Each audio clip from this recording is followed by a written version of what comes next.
Hey, welcome to another great episode of the Real Deal Podcast.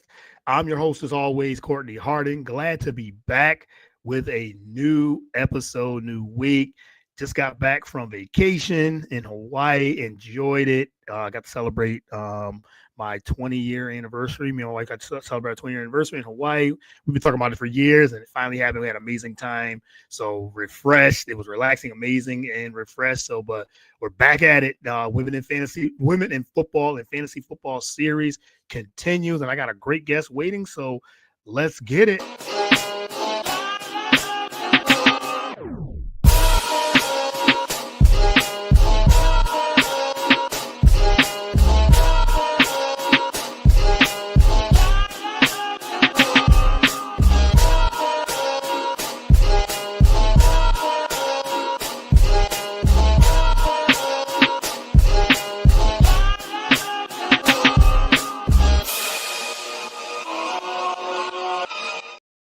All right. Once again, welcome to another great episode of the Real Deal Podcast. Back from vacation. I'm your host, as always, Courtney Harden. Like I said, refreshed and ready to roll. And we got a couple days before the NFL season begins. So this is week one. I'm very excited, as you guys know. If you don't know, big time. I'm a big time Philadelphia Eagles fan, so they get their banners. They play opening night Thursday against the Dallas Cowboys. A lot of changes in Dallas as well. When I was on vacation, Michael Parsons got traded, so we don't have to face him at all. But very excited for this season. As like I said, it's NFL kickoff week, and looking forward to it. And all those that are big fans, even football in general, college, just they had a slew of games over the weekend this past week, upsets and things like that. So, and now the NFL starts on Thursday, games Thursday, Friday, Sunday, and Monday. So, looking forward to this upcoming season. But got a great guest coming up. The Women in Football series continues until the season starts. But before I bring her on, you can follow the show on all the podcast platforms: Spotify, Apple, YouTube. We are also on Spreaker, the BS3 Network, BS3TVLive.com, Roku channel, BS3 Network, Roku channel as well. And you can follow me on all the social media platforms: Twitter, Instagram, Facebook, TikTok, and Blue Sky. All right, let me bring in my guest. I'm not going to keep her waiting. Been wanting to have this incredible woman on the show. So we finally made it work. And here she is, Cassie Lee Minick. She did fantasy football, also stunt woman, stunt coordinator, producer, softball manager, firearms instructor. You can follow her. Follow her on all the social media. Follow her on social media as well. So, Cassie, welcome to the show. Really appreciate it. Thanks for having me. Yeah, for sure, for sure. And now that's a resume there. And we're gonna get into all of that, including some football and fantasy football, and your Pittsburgh Steelers made some changes, new quarterback, and everything too. So we're gonna get into all that. So again, thank you for your time. Really appreciate it.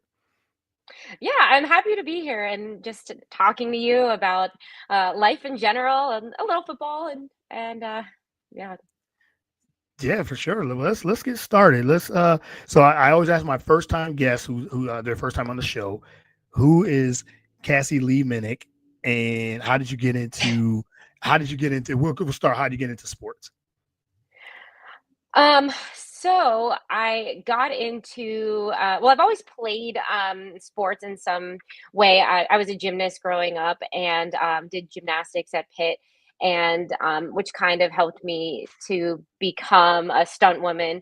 It was a nice Yeah. transition between falling and landing on my feet to falling and just falling in general. Literally. Um, yeah, so I when I moved to LA, I knew I wanted to work in film and TV, and so I started working on TV shows where I could do gymnastics. I did like a lot of Disney shows. I did Make It or Break It, which is a gymnastics show at the time. And then about 11 years ago, I joined this softball league of all stunt people, and I didn't really know anything about softball or managing a softball team. And so I did a deep dive into it and did a lot of research like I do with everything. And I learned about analytics. I started taking statistics of our offense and our defense. And so that's how I started keeping track of numbers and getting really into data. And my fiance was like, I think you should try fantasy football. You'll probably really like it. I'm like, I don't know anybody other than like Ben Roethlisberger. This was in 2019. Yeah. And so I remember, like, I was just telling him earlier today, I remember like my very first draft, like it was yesterday, just being there all panicked. And I had like this printout sheet of who I should draft that year. And I'm like, Brian, should I take D Adams or D Cook? And he's like, go with D Adams. So Devontae Adams was my first fantasy pick ever. Okay. Um, Okay. and so then after losing my first week, I was like, oh man, like I don't want to lose. So I started doing a lot of research, finding different statistics, figuring out how to read articles. And Yeah. so that's my little intro on how I started in fantasy football. I love it. And you know, it's interesting. It's interesting you were talking about like analytics and Mhm. numbers, and that is like one of the biggest the biggest factors when it comes to setting up your lineups and drafting Mhm. and all those things too. And I mean, now there's so many numbers, Yeah. now so many statistics that you can use, and so many tools now. So, but back in the day, even like 10 years ago, we'll just go from there. From 10 years ago, there wasn't as many numbers as it is today. Now like everyone has a chart, or some type of graphics and numbers and things like that. How do you feel Yeah. like some of the how the numbers has like drastically changed, and in some ways improved how you like draft and things like that? Yeah, I think it's really cool that if you just I'm only on Twitter for when it comes to doing for it amongst the fantasy community. I didn't join the other some of the other things like Discord or Mhm. Blue Sky, but a lot of the people I follow have their own system of showing data, and I think it's very, very cool because there's probably something out there. If you have a question, there's probably somebody out there already figuring out those numbers. I Yeah. just started following somebody named I think it's Jeff Henderson, and um, he does the war um, uh, newsletter, and it's oh my god, it's like I'm blanking right now, but when have you read that one? Let me see if I can look it up I really don't think quick. so. Like I said, there's so many. I don't think I've read that one. There's so many. I'll Yeah. find it before Yeah. For before we're sure. Yeah. over, Yeah. but Yeah. it's actually like it's not a brand new concept. It's something that I think a lot of people had been using already in baseball, and then he started using it for football, and it's super fascinating. It was a very long article, the first one that I read, but basically why you should reach for certain guys like Brock Bowers and Trey McBride, um, who give you a positional advantage, because when you have to replace them, the guys that you're replacing them with are not really going to get you as many points. So you're better off taking those points, like reaching for it early on, because then you're securing that spot, with a Yeah. positional advantage. Just scrolling through my Yeah, yeah, no, you're fine. emails. No, no, I'll find I it think it's good. eventually. I think it's good information to have, and anything, and like I said, there's so many different uh websites, and now so many tools and numbers, and I'm sure it can get very I've been playing fantasy football for a long time, over, oh goodness, and dating myself, over 20 something years, even maybe longer, maybe even longer. And now following so many different people, and then it's so many drafts and things like that. It's live drafts and everything. There's so many numbers. So I've narrowed it down to certain things, because you can, like, when you're setting your lineups up, you can really get confused. Some people like this player, some people, like I said, we were talking before we started recording, sit start, and Yeah, yeah. that's a weekly thing. I mean, you play your studs for sure, But then, if you have a defense or a kicker, some people they'll get the waiver wire and just stream their kickers and their defense all year. Mm-hmm. I think it's a great strategy too. Mm-hmm. Sometimes I just keep the same defense unless they bottom out, and then I have to change. But or they have a bye, then I'll just take somebody from the waiver wire. But yeah, so many different strategies when it comes to fantasy football. Yeah, and I was just talking to somebody the other day, and this year I think I ended up with Arizona's defense in a bunch of drafts, just because I didn't feel like reaching for somebody like Denver or Philadelphia this year. I wanted to kind of see if I can wait a little bit longer, take a defense later, and then use those earlier picks for some more depth pieces, like backup running backs or rookies that I don't think maybe will like hit right away, but could after a couple weeks. Yeah, especially later in the you said later in the season. I think Arizona's a really good pick. They're a sleeper defense, and especially the first couple of weeks I know if you do Survivor, they're a very popular pick this week. So I'm so bad at Survivor. I'll I know I gotta sign up this week, as I said, football's here in a couple of days, so I got to sign up for a couple. I do Survivor pools as well. So I got real close. Was it last year? I think it was last year. Last year or the year before, I got very close, but I got to like week 13 and was so close, but then I think Baltimore ended up losing that week, and it was just, or Houston. I think it was the Texans. Yeah, and I was like, oh, that was just a few weeks away from sharing a big pot of money, but that's what happened. So we'll get back into the fantasy football and everything too, but I want to ask about being a stunt woman and everything. I'm fascinated by this, and as you said, like you become you're stunt coordinator, stunt woman. What got you into that? I know you alluded a little bit of that, but what got you into being a stunt woman? And I think I find it fascinating. So I knew I wanted to work in film and TV, and I had just graduated from Pitt, and I had done gymnastics there and had been doing gymnastics my whole life. And the first couple of jobs that I did were gymnastics jobs, and then I knew that I wasn't going to make a living in TV just doing gymnastics all the time. So I decided that I needed to learn how to do other things. Like I needed to learn how to fight. I'm Asian, and there's anytime you see an Asian female on TV, she's probably doing some kind of martial arts. So I wanted to learn how to fight, and there's a lot of different avenues and of stunt jobs that you can do. I do a lot of work on wires where, I'm hooked up to a wire and getting thrown across the room or whatever, jumping off a building on a wire or,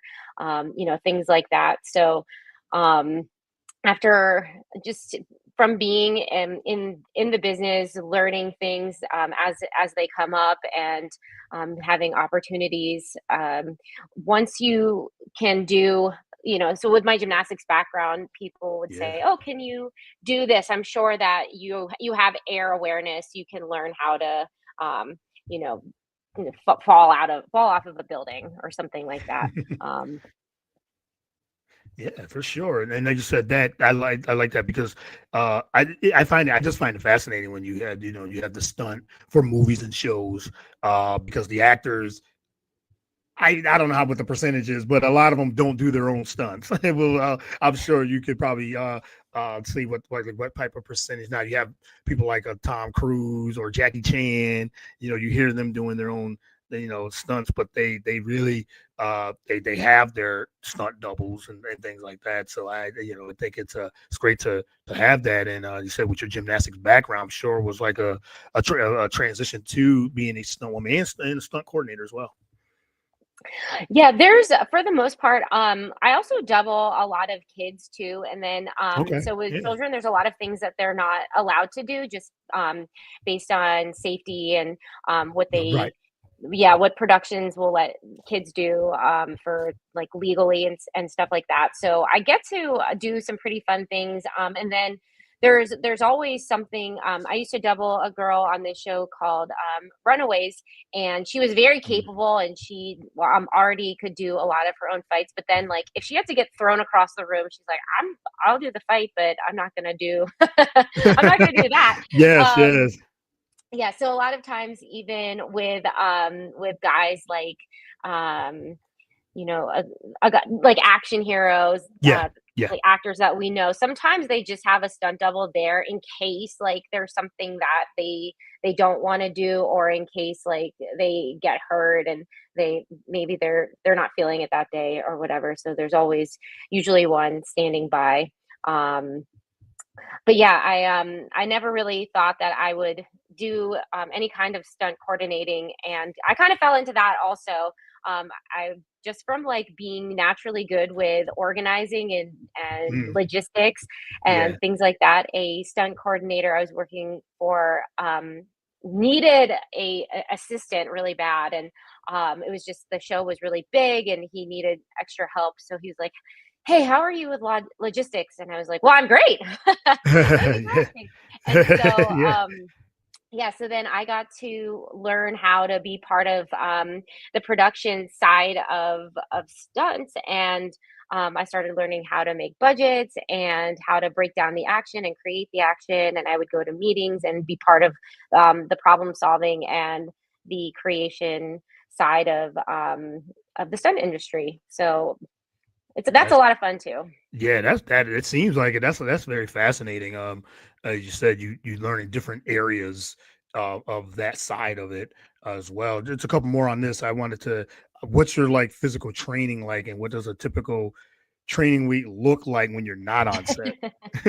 um, there are so many things. So I try to do like every adult, I suppose, like try to stay in shape in some way too, just with either lifting because I just don't retain muscle as well as I used to.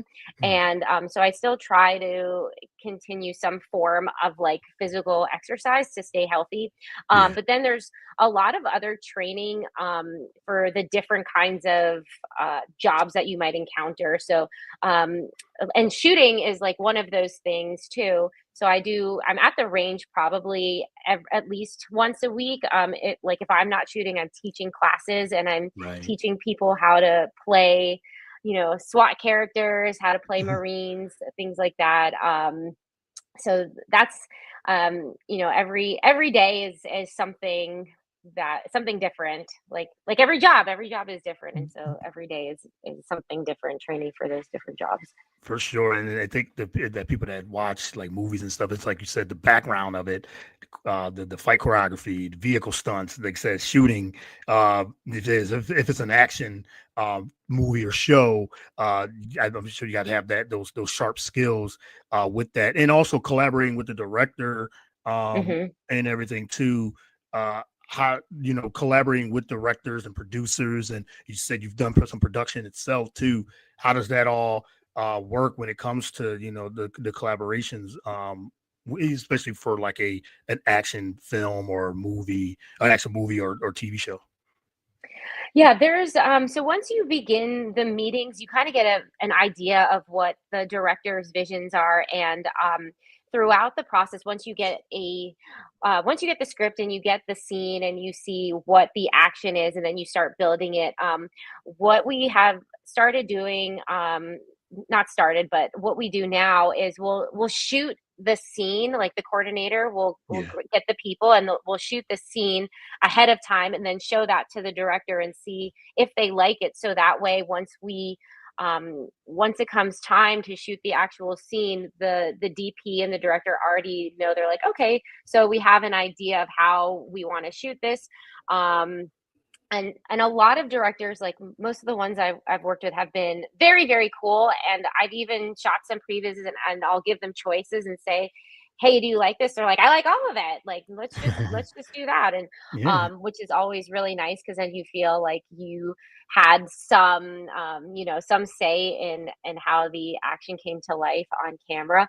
And then sometimes people can get very particular, or perhaps you have parameters like budget. You can't get certain things that you want. You can't get an extra rehearsal day, so you have to make the action fit to whatever parameters you're given.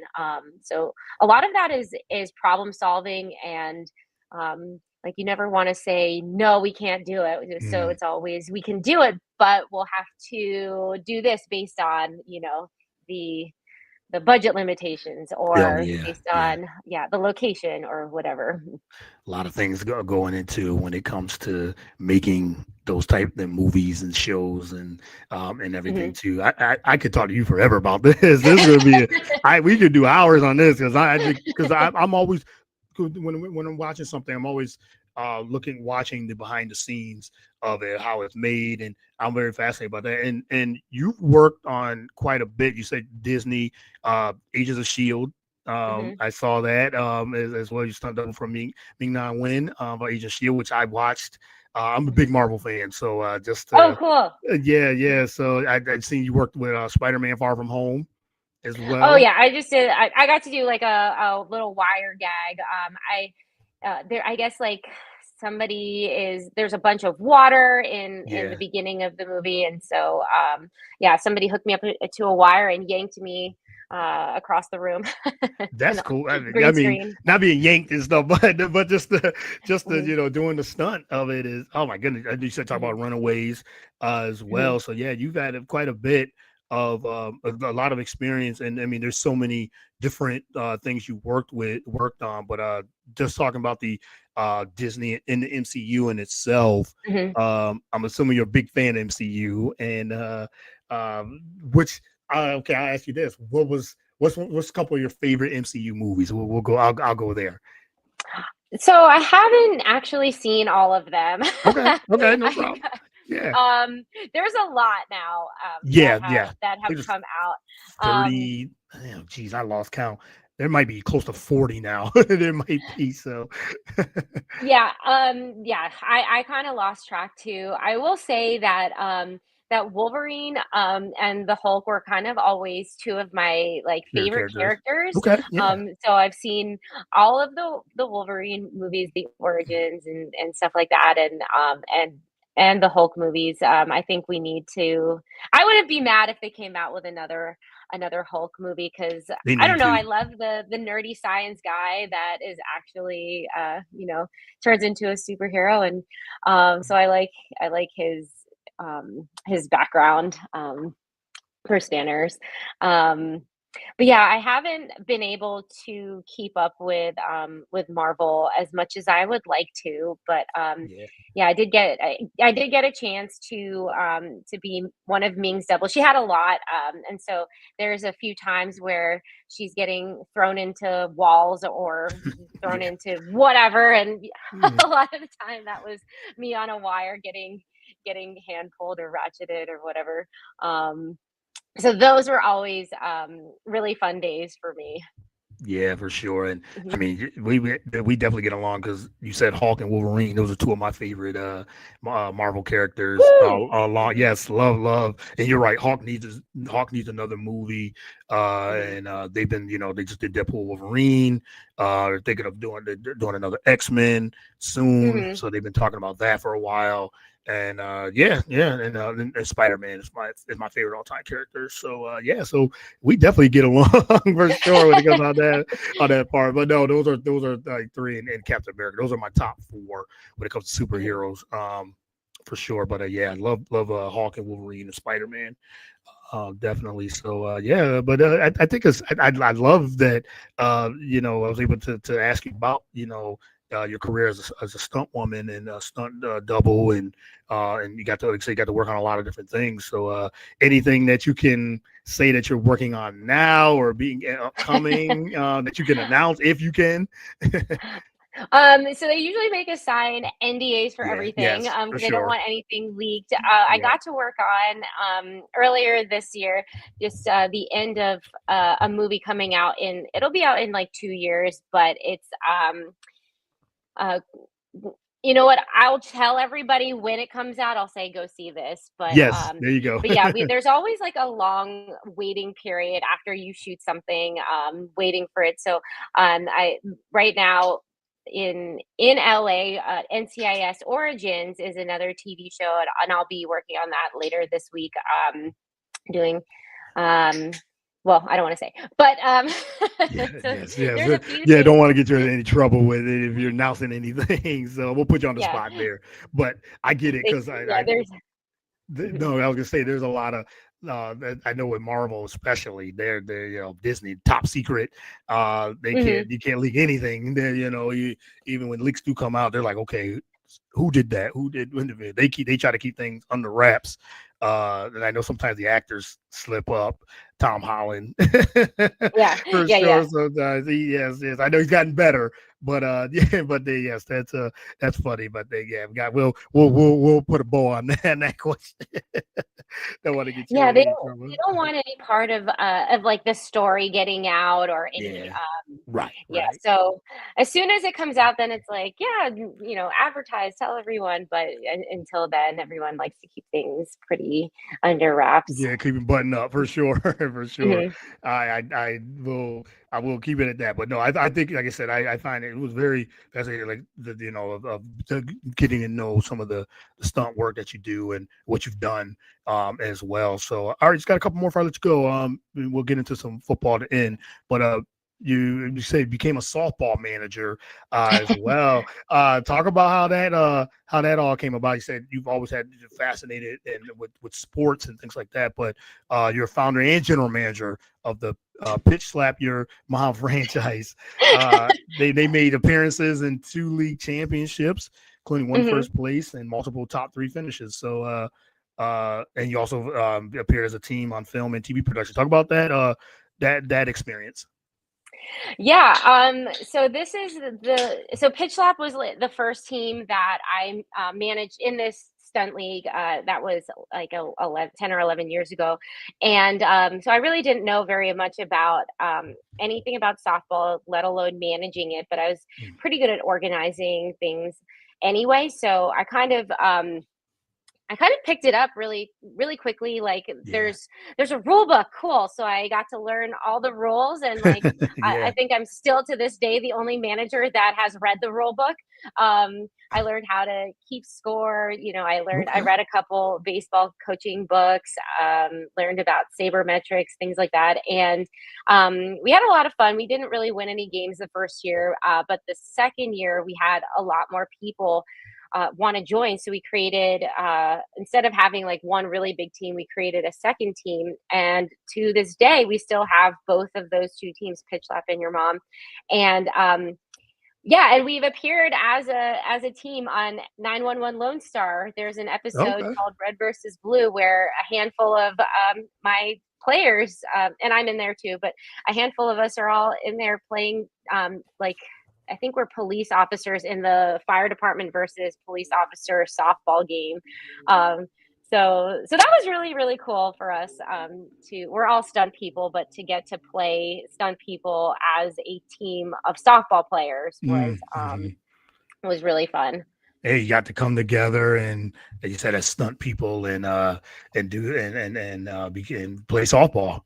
Yeah, So we yeah, got yeah. paid to do something we would do anyway. Yeah, right. Yeah, come together and do it. Yeah, for sure. I think Mhm. that's interesting as well. For sure. All right. Well, let's get it. Let's end on some football and got to talk about. You got the Pittsburgh Steelers jersey on, TJ Watt, and so got to talk Pittsburgh Steelers. They made some changes. Got Aaron Rodgers at the QB, and So what's your expectations for the Pittsburgh Steelers this upcoming season?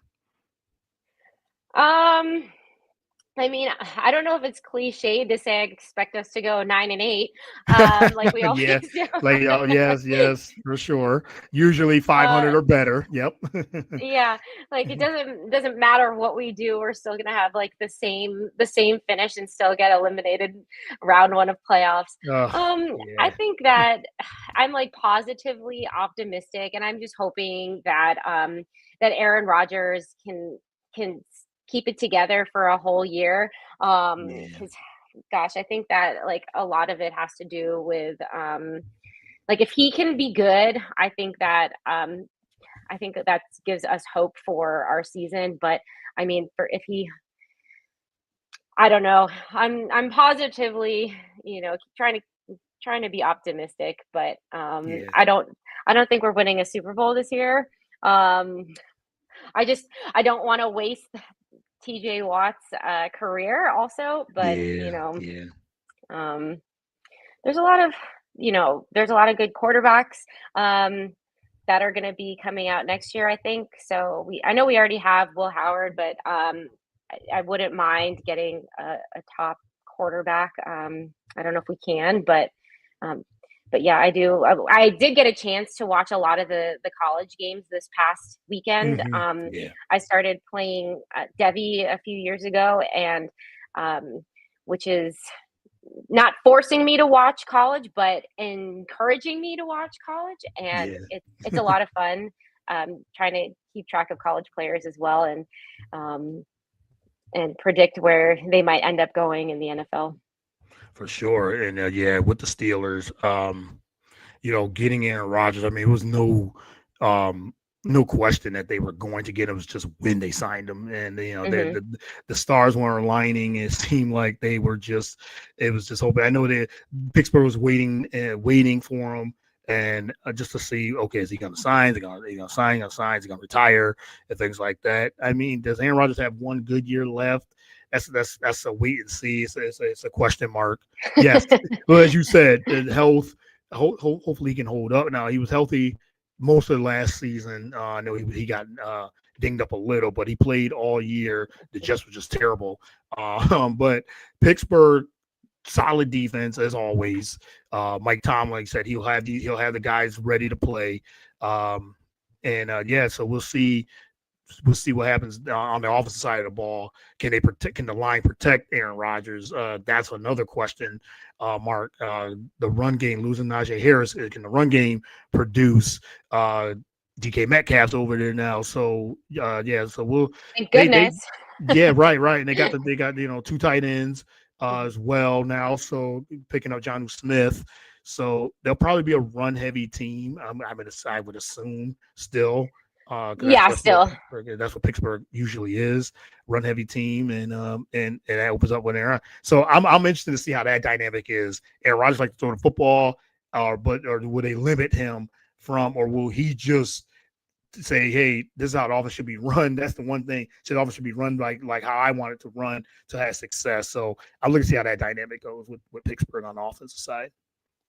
Yeah, I'm so anxious to see this first week. I do think that I think our O line will be okay. Yeah. I think that I wish that I wish we had gotten another wide receiver since we got Yeah. rid of Pickens, because I actually was really excited when we got DK Metcalf, and I was like, we're gonna have DK Metcalf And and George George Pickens. Pickens. Yeah. Right. And then after we got rid of him and we didn't really get anybody else, I kind of that made me like a little nervous, but I'd rather I'd rather we had gotten another wide receiver than gotten another tight end, but we'll see how it goes. I'll be cheering for them no matter what. Yeah. And then in the run game, losing Najee, I was yes, mad about that in the yeah, beginning. that's gonna Yeah. be it's gonna be. But they got Caleb Johnson, 6'1", 224 pound, a rookie, and he fits their scheme, and they also have Jalen Hmm. Warren as well. So we'll see how that split carries and that volume goes as well. But somebody's going to step up for them in the run game. That helps Aaron Rodgers as well. So yeah, like I said, I'm looking forward to see how that dynamic, because Aaron Rodgers loves to throw the football. He loves to throw deep, and he's got to get that connection with DK. So we'll see how that. I think towards the middle of the year they'll pick it up and everything too. I think their win their projected win total is 8. So 8.8 and a half. So as you said, 9-8. Rounded to 8, 9. yeah, 9, yeah. So go the over on that as well. They were 10-7 last year, so 9-8 looks like. And in that division, um, Baltimore is the top team in that division, but then Pittsburgh, Cincinnati, and And I think then and then Cleveland. So yeah, we'll see we'll see what happens with the Steelers. So all right, just one more on the fantasy football aspect. How long have you been playing fantasy football? I know you talked a little bit about it in the beginning, but how long you been, and what do you think of the growth of women in fantasy football? It just keeps like growing and growing. I love seeing it. Different women on different platforms and websites and things like that. But talk about being a part of that and then seeing the growth of women in fantasy football. It's I still think that there's not as many women compared to the number of men playing, Yeah, but there's so many more than I think when I first started, that was in 2019. And I remember, I think I joined Twitter in like 2020 or 2021 or something like that. And Rachel Tootsie Pop was actually like one of my yeah, first Twitter friends. And she has since made the Unwind community, where a lot of women are in fantasy football are a part of it. And we get to ask each other questions and talk about football and, talk about life and things like that. And I think she's made a really safe place for women in fantasy sports.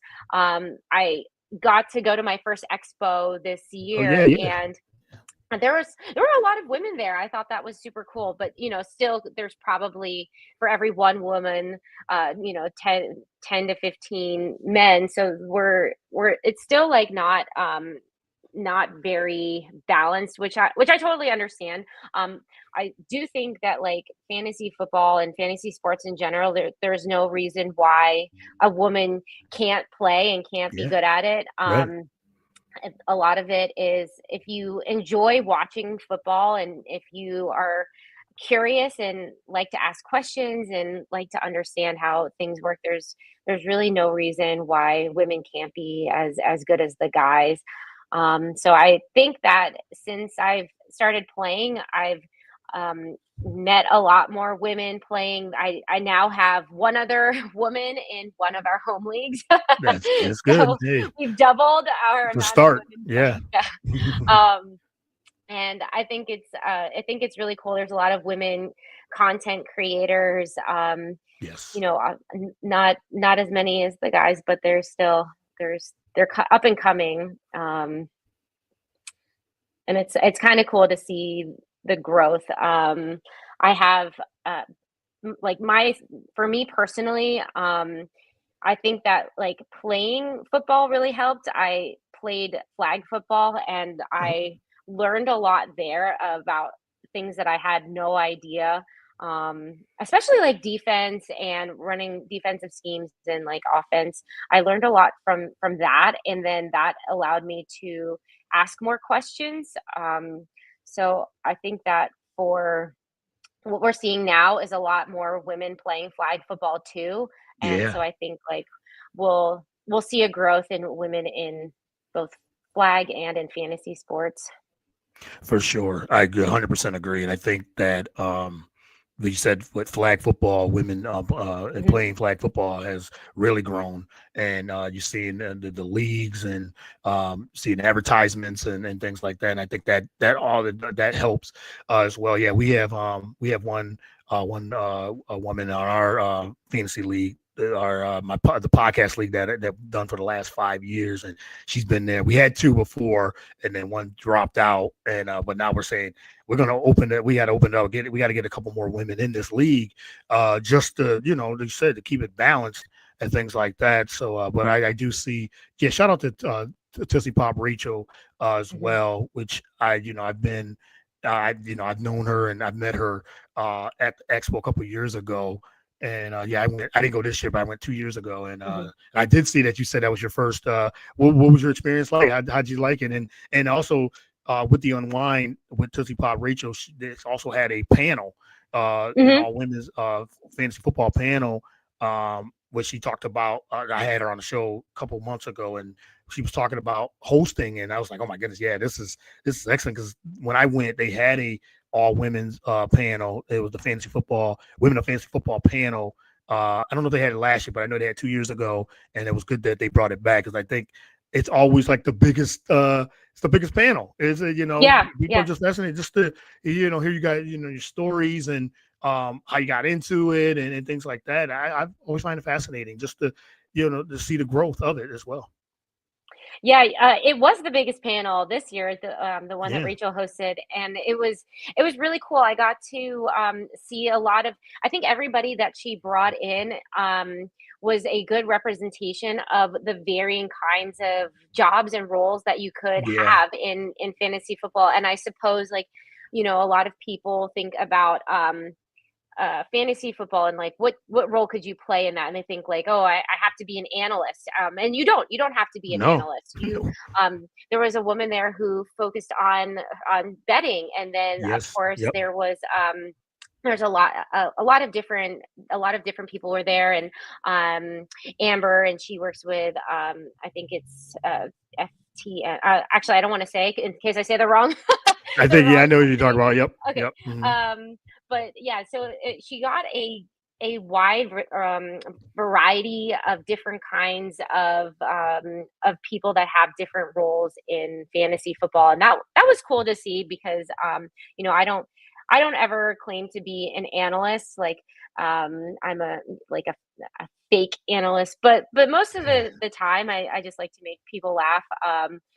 And with my experiences, and actually next week I'm interviewing IDP Steve, and I have a lot of like questions about IDP in general, especially for somebody who has only been playing for a couple years, and I think he's like one of the smartest IDP guys out there. So I Yeah. I get Right. to I get to pick his brain and Yeah. report back to the masses. Um, Mhm. so you don't have to just be an analyst Yep. to Yep. be a part of the fantasy football community, and I think that's really cool. I agree.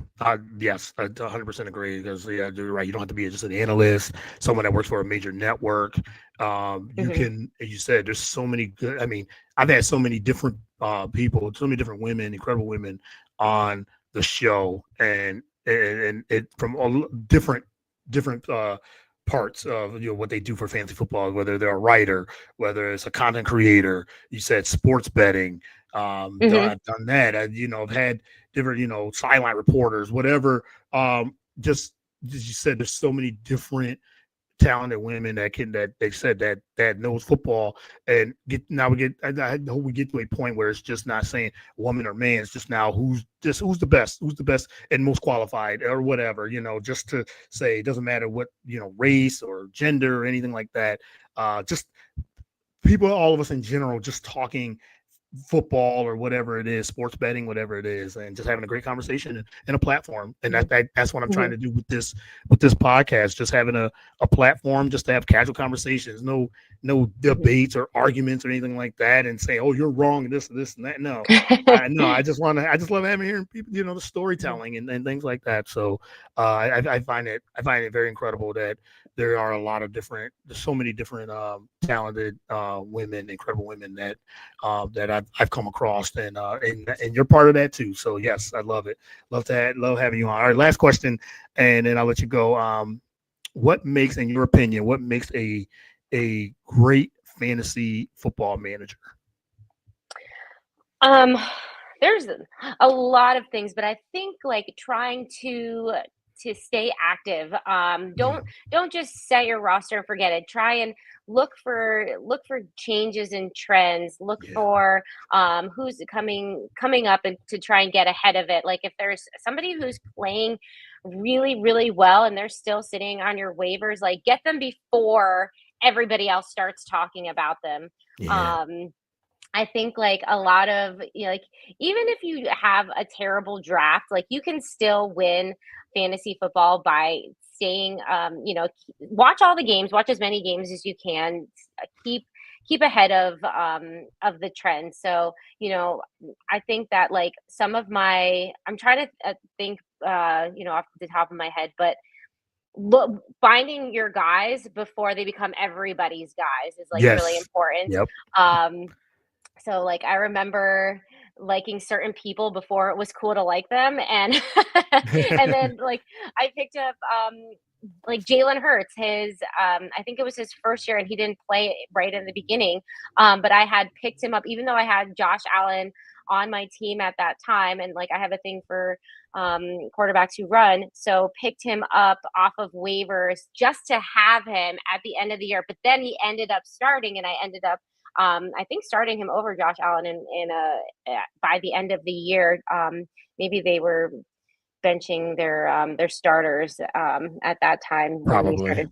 Yeah, something Yeah. like that. But Yep. Picking up guys that you taking a chance on people before the rest of your league likes them. I think that's really important. That's good. Yeah, that's good. That's good advice. Yeah, I've been asking everyone what makes a good, in your opinion, a good fantasy football manager. And you're right. Staying active, checking the waiver wire, and having fun with it. Because you said it starts with the draft, but you don't win. You don't win with just the draft. You got to make moves, either as trades or you said get on the waiver wire. And you're right. I agree with what you said about getting the guy. If you see a guy on that waiver wire, you're just staring at him. You pick them up because someone else is thinking the same thing as well. So yeah, so definitely staying active and paying attention is that I think that what makes a winning at least having a winning season for fantasy football. So Cassie, this has been so much fun. I've really appreciated this conversation. I can't thank you Oh, enough it's been for great. taking the time. And I think we actually met on one of Rachel's I think one of her Co-ed. yeah, co-ed ones. Yeah. Mm-hmm. It's not on wine. I can't remember what that one's called, but she hasn't done one in a while. But yeah, we I think we met on there, but I think I've been following you for a little bit as anyway. So I'm glad we got to connect and follow. Like I said, I could have had a whole 2-hour conversation with you about the stunt, and because Anytime. yeah, I'm fascinated. Well, so I hope we can do this again during the middle of the year, middle of the season, and everything too. Maybe we'll do a check in mid-year with our fantasy teams, see how they're doing as well. So, but I really appreciate it, and let everyone know they can follow you on social media. And like I said, what you can announce, but just what they can follow you on social media, and then I'm sure you'll be making some announcements coming up of some of the things you got coming up. Yeah, I'm on Twitter at the NFL. I forgot to put like the little at before my name, but I'm also on Instagram, but I'm not very I'm not very active on there. It's usually Yeah. pictures of like plants, plants and cats and stuff. But yeah, I don't all often talk about like work things because I don't even think that everybody knows what I do for a living. But yeah, if something in 2 years from now, when the movie I just worked on comes out, I'll let you all know about it. Yes, but follow Cassie on Twitter and follow her. Like I said, when the announcements of you see her, you see a stunt woman, it could be her. So, but follow. And like I said, I find that very fascinating, and I really appreciate the time. Thank you again, and like I said, hopefully Yeah, we'll do this thanks so again. much for having me. All right, no Yeah, problem. sounds good. Well, thank you. Anytime. Yes. I'll have this. I'll share this on Twitter. Should be is recording now, so it'll be up. And yeah, I'll share this with you and share it on Twitter as well. So again, I really appreciate the conversation. Thank you. Thank you again. Yeah. All right. Thanks, Courtney. All right. Thank you. All right. You have a good one. Enjoy the Thank you. You season. too. Yes. Enjoy the season. Thanks. Good luck in Yeah. all your Yes. in all You your too. leagues. Good luck. Yes. You too. Good luck. Thanks. Bye.